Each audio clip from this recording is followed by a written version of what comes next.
Hey everyone, welcome back to Low Budget Logistics, your logistics and supply chain explainer. Now today, it's going to be quick because I would ramble on and on about it if I let it myself go.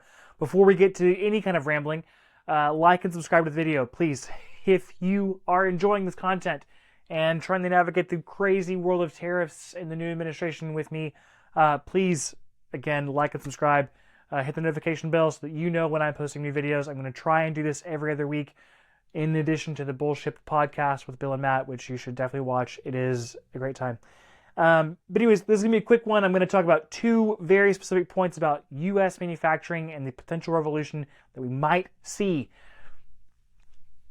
Two things. So the first one, what's going to happen? Like, if you are a small-time producer, if you are making stuff domestically here in the U.S., you are about to see an absolute boom for your business. And if you're making stuff on Etsy, small time, relatively small scale, you are now going to be more competitive with the bigger boys in terms of like wholesale markets. This is a good thing. This is what the whole point of Trump's tariffs on China is, to provide a friction point for larger companies to stop doing business with China. That's the whole point. Potentially, or kind of pulling them away from what they were doing into doing what he wants them to do. This is not a political video. This is not a politics podcast. It's not about that.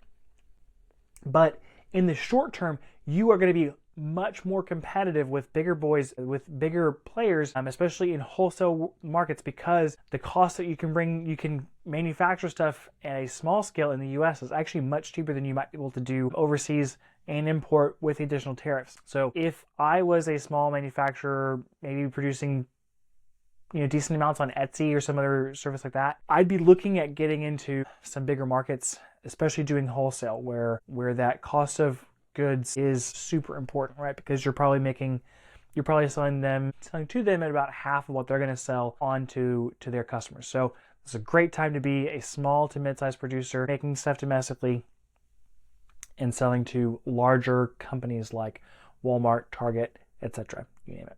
Now, the second thing, if I was a betting man, which if I had more money, I might be, I would bet that U.S. manufacturing is not going to come back in the ways that we might think it might.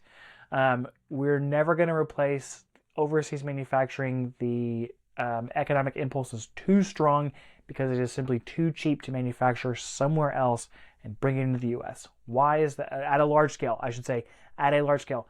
Why is that? Because U.S. labor is expensive. Just is.